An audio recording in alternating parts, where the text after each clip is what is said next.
Neyse kitabımızda qızımız kölə olaraq el kralına satılır, daha sonra kraliçalığa gəlir. Və bu yolu addım-addım sizlərlə danışacağam ki, necə belə bu yola gəlir və kitab haqqında öz düşüncələrimi də deyəcəm. Qızımız insanlar diyarında yaşayır, atası elfdir, ancaq anası insandır və atasının elf olduğundan heç kimin xəbəri olmur. Yaxşı da olmur, çünki həmin insan dünyasının kraliçası elflərə, pərilərə və sehr gücü olan hər məxluqa, varlığa nifrət edir və onları öldürmək üçün hər şeyi eləyir. Hər şeyi eləyir. Və həmin kraliçamız əjdaha kralının həyat yoldaşını zəhərləyib öldürüb. Həmçinin bu kitabın baş rolu olan elf kralımızın da ailəsini elf kralımızın gözünün önündə ta uşaqkən 14 yaşındaykən zəhərləyib öldürübdü. Yəni kralımız, oğlanımız gözlərinin önündə anasının, bacısının, atasının, qardaşının ölümünü seyr edibdi və ona görə də çox böyük bir qorxu ilə yaşayır ki, hər an zəhərlənə bilərəm.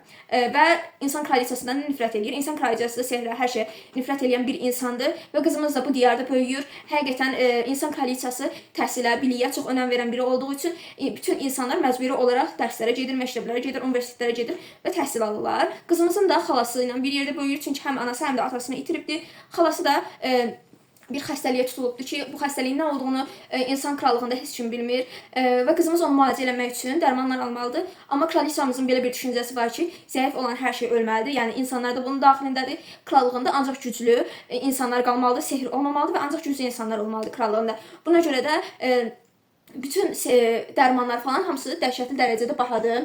Və qızımız da buna görə borc götürür, ancaq çox yaxşı fərqindədir ki, bu borcları özü ödəyə bilməyəcək və ona görə də kölə olaraq satılacağını da fərqindədir. Ancaq tək istədiyi xalasının sağalmasıdır və kölə olaraq satılır elf krallığına. Elf krallığına satıldığı vaxt kölə olaraq satıldığı üçün maksimum xadiməçi ola biləcək, yəni xadim olaraq işə götürülə biləcək də, yəni köməkçi olaraq, xidmətçi olaraq və həmin vaxt həmin tacir ondan pis rəftar eləyir, əxlaqsız bir söz deyir və qızımız da buna əsəbləşdiyi üçün onu döyür, deyəsən çənəsini qırırdı, nəsə belə bir yumruq atır, döyür və həmin vaxtda bunları izləyən kralın çox xoşuna gəlir, çünki kralımız həm tacirlərdən zəhləsi gedir, həm də güclü qadınları çox sevir. Ona görə öz huzuruna çağırır qızımızı. Sorğu-sual eləyəndən sonra fərqinə varır ki, qızımız həqiqətən çox biliklidir, ancaq təkcə insanlar dünyasına məxsus olan bilikləri yoxdur. Həmçinin elflər haqqında da çox biliklidir, elf dünyasına aid də, əjdaha dünyasına aid də, pəri dünyasına aid də, hər şey haqqında çox bilgili bir qızdır və biraz daha sorğu-sual eləyəndən sonra fərqinə varır ki, bu qızımız kraliçalardan nifrət eləyir.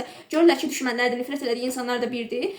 Kral onu özünə sadiqlik sözü verdikdən sonra, yemin elətdirdikdən sonra sehrlə təbii ki, onu öz yanına köməkçi olaraq götürür və yenə dediyim kimi kralımız zəhərdən qorxduğu üçün və zəhər tadımcısı olmadığı üçün qızımız həm onun köməkçisi olur, həm də yeməklərini dadır ki, zəhər var ya yox. Nəysə bunlar belə bir müddət ərzində bir-birinə yaxınlaşırlar, çünki kralımız başqa krallara bənzəmir. Daha öz insanlarını sevən, öz insanları üçün əlləşən, vuruşan, hər şeyi krallığının yaxşılığı üçün eləyən, özündən də əvvəl krallığındakı elfləri düşünən bir kraldır və bunu görəndən sonra qızımız ona daha da çox bağlanır. Həmçinin qızımızın ağıllı, hazırcavab olduğunu görəndən sonra və öz elf xalqına qarşı da qızımızın sevdiyini görəndən sonra kralla bunun da arasında duyğusal olaraq baş verir. Belə yaxınlaşırlar. Daha sonra kralımız deyir ki, bəs mən evlənməliyəm.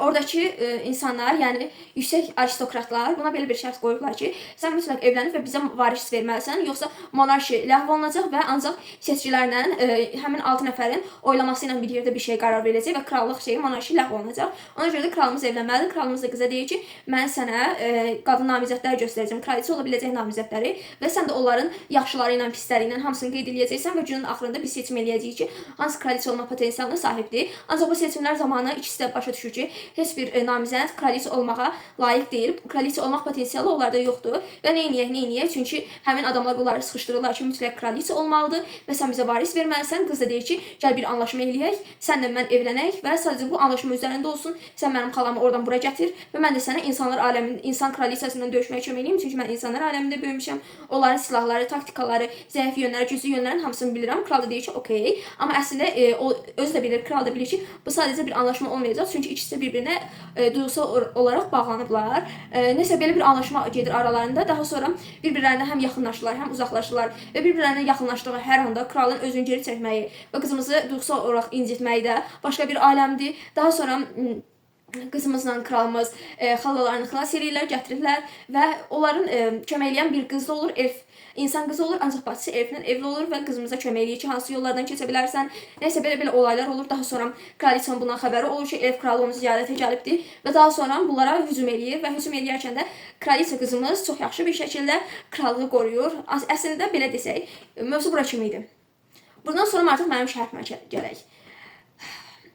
döyüş səhnələri çox sadə idi. Sanki nağıl kitablarını oxuyurmuş kimi hiss eləyirdim. O qədər sadə idi. Heç bir dərinliyi yox idi. Heç bir savaşın içində hiss eləmirdin. Yenə dediyim kimi nağıl kitablarında oxuyurmuş kimi CGI ilə görüntülənən döyüş səhnələrinə oxşuyurdu. Heç bir reallıq ya da təsiri yox idi ki biz özümüzü döyüşün içində hiss eləyək. Daha sonra bayaq da sizə bildirdiyim qız var idi. Qızımıza kömək eləyirdi ki, insanların dünyasına gəlib xalasını qurtarsın. Həmin qızın bacısı elflə evlidir və bu insanlarla elflər döyüşəcəyi üçün qızımız da deyir ki, mən o qızı da gətirim elflərin arasına. Çünki bacısının yanında yaşasın, orada qalsa döyüş ona da təsir eləyəcək. Amma bunu eləmir. Çünki qaydanda çox olaylar baş verir və qızı xilas eləyə bilmir.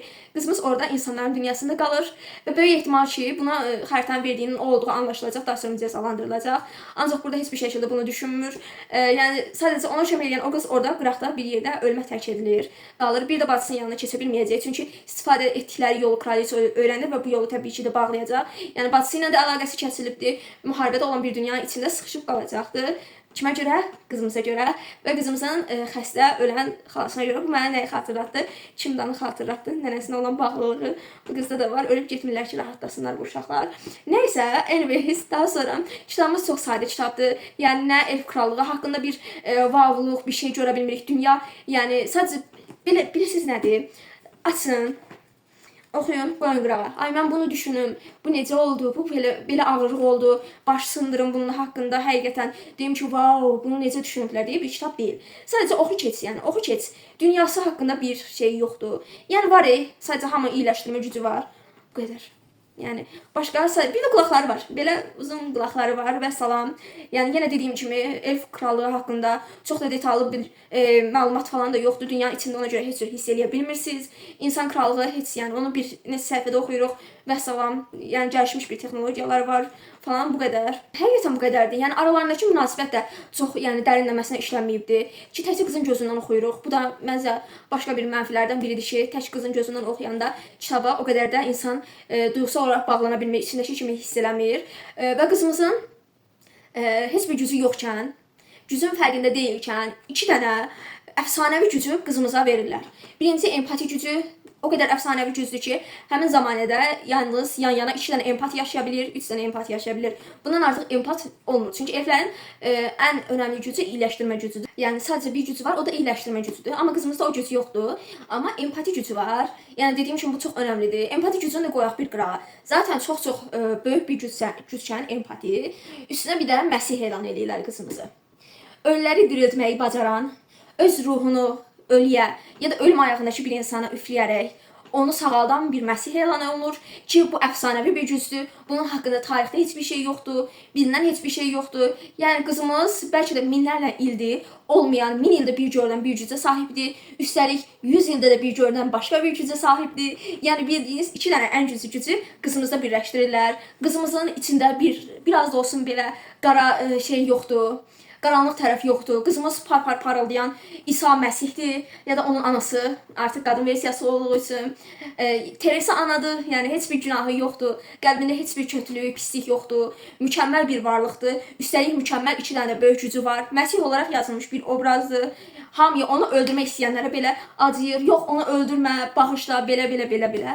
Kralımız da həmçinin mükəmməl bir kraldır. Nə kibirli deyil, nə egoist deyil. Krallığını çox sevir, insanlarını çox sevir. İnsanlar üçün ölməyə də hazırdır.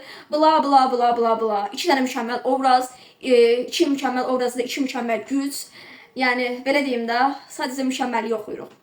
Nə qızımızın bir əskik tərəfi yoxdur, nə oğlanımızın bir əskik tərəfi yoxdur. İkisi mükəmməl yazılmış obrazdır. Bu da başqa bir problemdir, çünki heç cür onlarla aranda əlaqəni hiss edə bilmirsən. Yəni mən kitabda oxuyanda ən çox nəyi sevirəm? Pis obrazın ya da ki baş qəhrəmanın verdiyi bəncilcə özünü mərkəzə qoyaraq seçdiyi seçimləri başa düşə bilirəm. Deyirəm ki, mən olsaydım mən də eləyərdim. Amma bu obrazımız o qədər mükəmməldir ki, onun elədiyi seçimləri mən deyirəm ki, mən eləməzdim. Mən öldürməyə çalışanlara mən onları bağışla falan filan deməzdim. Yəni sən bir insan yazmamısan, sən mükəmməl bir insan yazmısan, mükəmməl güzəl vermisən. Nəysə ikisi də mükəmməldir. Heç bir aranızda bax hiss eləmirsiniz. Kitabın özü çox sadədir, dili dəhşət sadədir. Savaş səhnələri var, amma elə bir heç savaş səhnəsi oxumursan, sadəcə nağıl oxuyursan, uşaq nağılı oxuyursan. Aralarındakı emosional bağda necə deyim, kral qorxduğu üçün hər dəfə bunlar yaxınlaşırlar, kralı zədələyir, bunun hisslərini incidir. Sonra qaçır gedir, bunun üstünə bir qatman artır, atırlar, təzədən bir də barışırlar, yenə yaxınlaşırlar, yenə bir də zədələyir, bunun üstünə bir qatman atırlar. Yəni kralımız qorxaq olduğu üçün qızımızın hər dəfə duyğularını incidir, amma hər dəfə də bunun üstündən qızımız empat olduğu üçün empat deməzdim artıq buna, çünki bu artıq empatiyadan keçibdir, artıq öz hörməti sıfırlaşdırır. Nəysə biraz da olsun qürur görmək istəyərdim. Nəysə belə yəni gedir. Duygusal olaraq da bir aralarında bağ varmış kimi, amma əslində çox da hiss eləmədiyim bir bağdır. İlk aralarında bir-birini görən kimi kimyəvi olaraq bir-birlərinə çəkilməyi, qızın ağlındakı fikirlər falan. Yəni nə deyim? Çox da aralarında çox da yaxşı kitab değildi. Wow kitab değildi. 6 biraz da mərhəmət edin əfəndim deyərək 7 verdiyim bir kitabdır, amma reading saatının çıxmasını oxuya bilərsiniz. Oxuya bilərsiniz, 2 günə qurtardım. Çox sadədir. Dediyim kimi heç bir şəkildə sizi yormayacaq. O romkom kinolar kimi qarşınıza qoyursunuz, beyninizi çıxardırsınız, hop qoyursunuz belə qırağa romkom izləyirsiniz, əylənirsiniz. Bu kitab da tam olaraq elə bir kitabdır. Amma sadəcə fantastik versiyasıdır. Yəni dediyim kimi reading saatının çıxmasını oxuya bilərsiniz ya da heç girməmək üçün oxuya bilərsiniz. Amma deyirsiniz ki, mən həqiqətən yaxşı yazılmış bir fantastik kitab oxumaq istəyirəm. Fantastik içində hiss eləyim. Bu kitab sizlik deyil. Bu kitab sizlik deyil. Yəni bu kitab sadəcə oxu keç qardaşım, bu qədərdir yəni. Bir dərinliyi falan yoxdur. Nəyə oxşadaram mən bunu?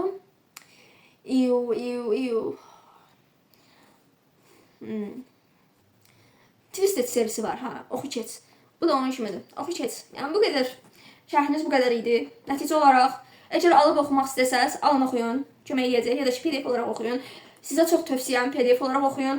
Çünki pul verməyinə dəyəcək qədər wow-luq bir kitab deyil. Amma almaq istəyirsinizsə də alın. Yəni özünüz bilərsiniz. Yenə də wow-luq kitab mıydı, deyildi. Amma əylənmək üçün oxumaq olar. Bay bay.